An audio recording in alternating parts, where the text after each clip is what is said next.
بسم اللہ الرحمن الرحیم۔ ڈیئر اسٹوڈنٹس، السلام علیکم۔ میں ہوں آپ کا اردو ٹیچر محمد رفیق ملک، یونیک اکیڈمی سے۔ امید ہے آپ بخیریت ہوں گے۔ آج ہم کلاس 10 کا لیکچر نمبر 16 لے کر آپ کی خدمت میں حاضر ہیں۔ بیٹا آج ہمارا حصہ نثر کا تیسرا سبق ہے، جس کا عنوان ہے پرستان کی شہزادی، اور اس کے مصنف ہیں اشرف صبوحی، جو 1905 میں پیدا ہوئے اور 1990 میں اس دار فانی سے رخصت ہو گئے۔ آج کا ہمارا جو ٹاپک ہوگا وہ مصنف کے حالات زندگی اور دیے گئے اقتباسات کی تشریح۔ تو ہم اپنے مطلوبہ ٹاپک کی طرف آتے ہیں بیٹا۔ سب سے پہلے مصنف کے مختصر ترین حالات زندگی۔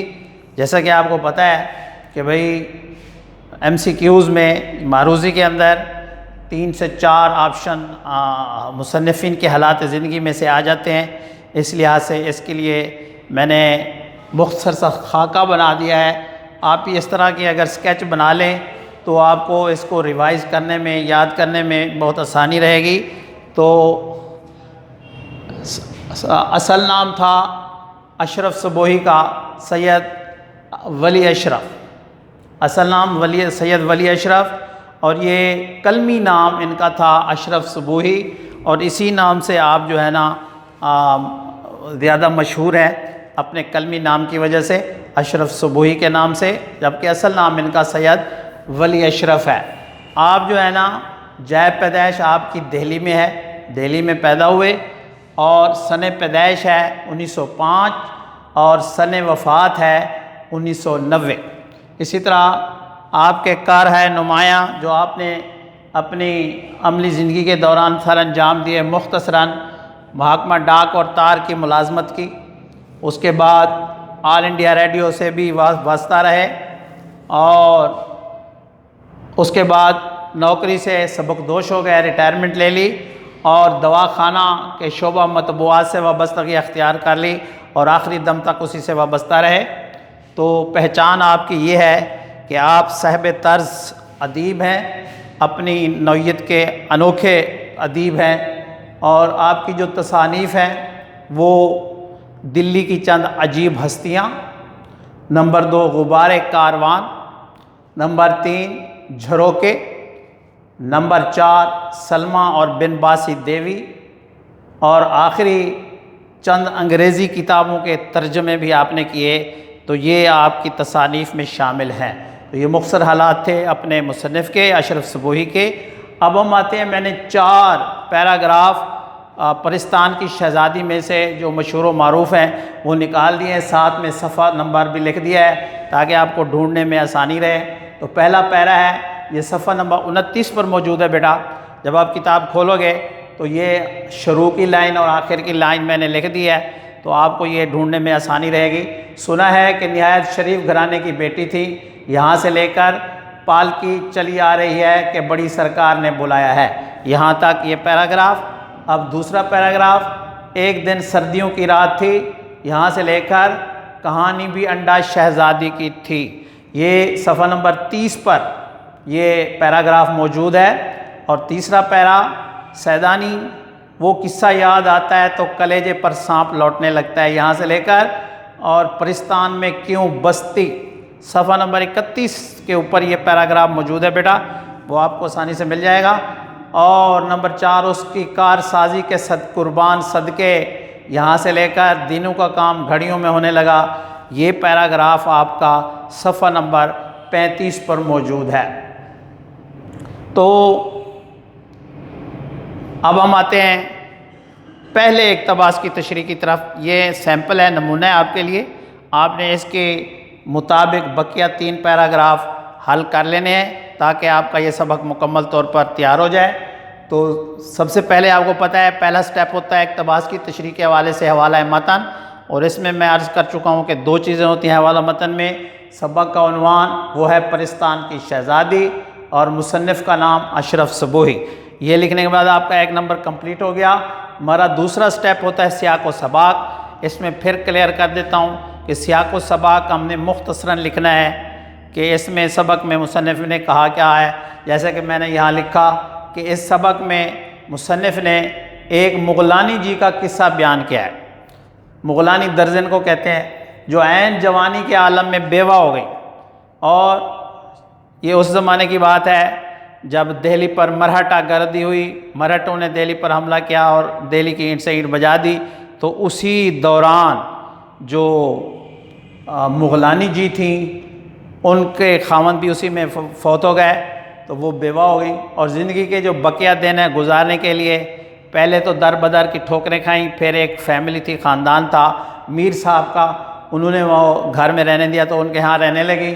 ایک دفعہ شاہ جنات نے، چونکہ مغلانی تھیں، ان کے پیشے اور ہنر کی دھاک پورے بر صغیر میں پھیلی ہوئی تھی، تو شاہ جنات نے اپنی بیٹی کا جہیز ٹانکنے کے لیے ان کو پرستان بلایا۔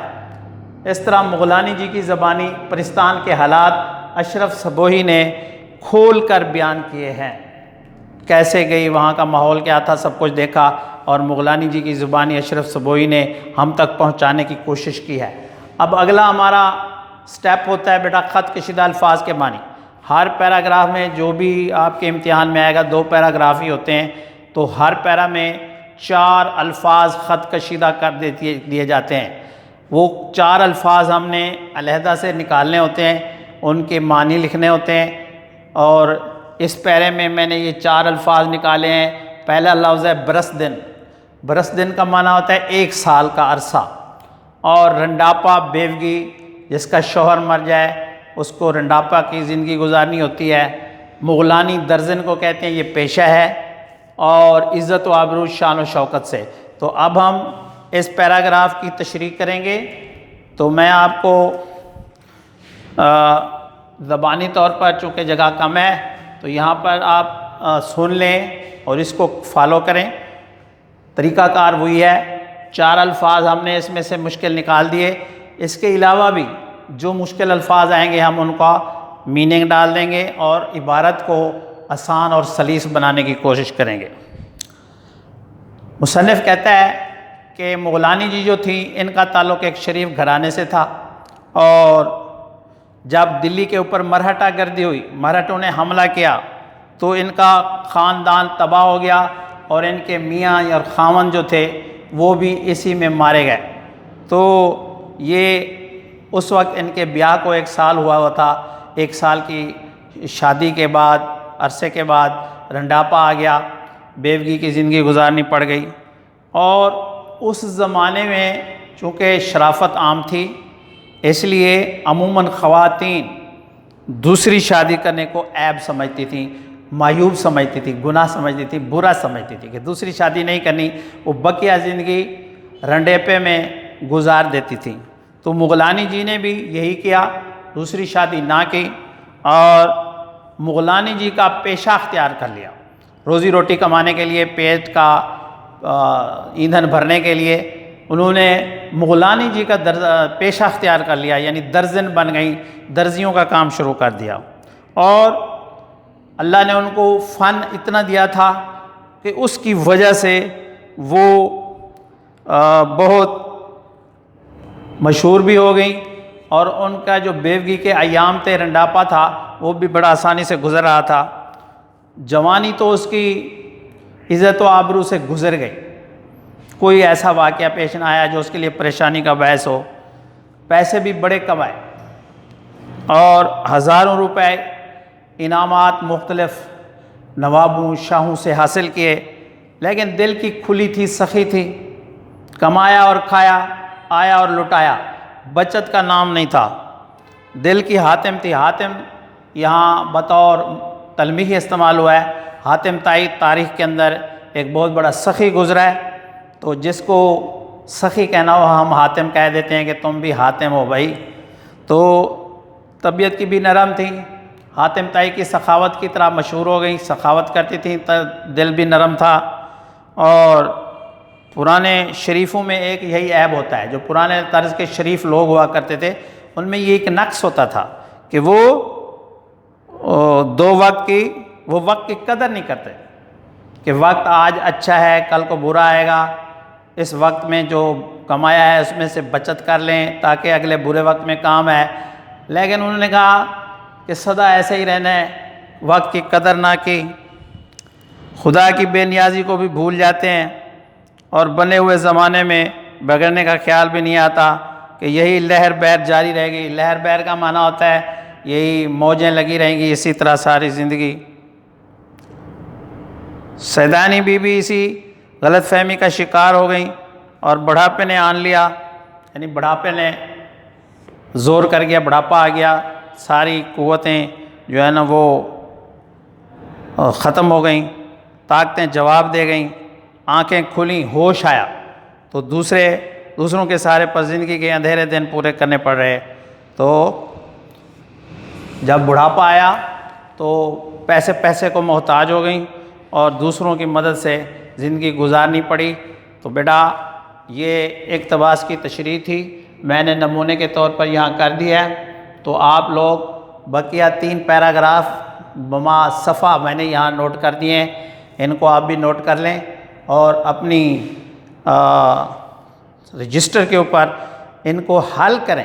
جب تک آپ حل نہیں کرو گے بیٹا اس وقت تک کام نہیں بنے گا۔ میں نے لیکچر دے دیا، آپ نے سن لیا، اردو لکھنے سے آتی ہے، بہت ساری املا کی غلطیاں ہوتی ہیں، بچوں کی بنیادی کمزوریاں ہوتی ہیں، تو بار بار لکھنے سے اردو واضح اور صاف ہو جاتی ہے اور سوال کو حل کرنے کا طریقہ بھی آ جاتا ہے کہ سوال میں ہم سے پوچھا کیا گیا، ہم نے اس کو کرنا کیسے ہے، یہ بار بار پریکٹس کرنے سے آئے گا۔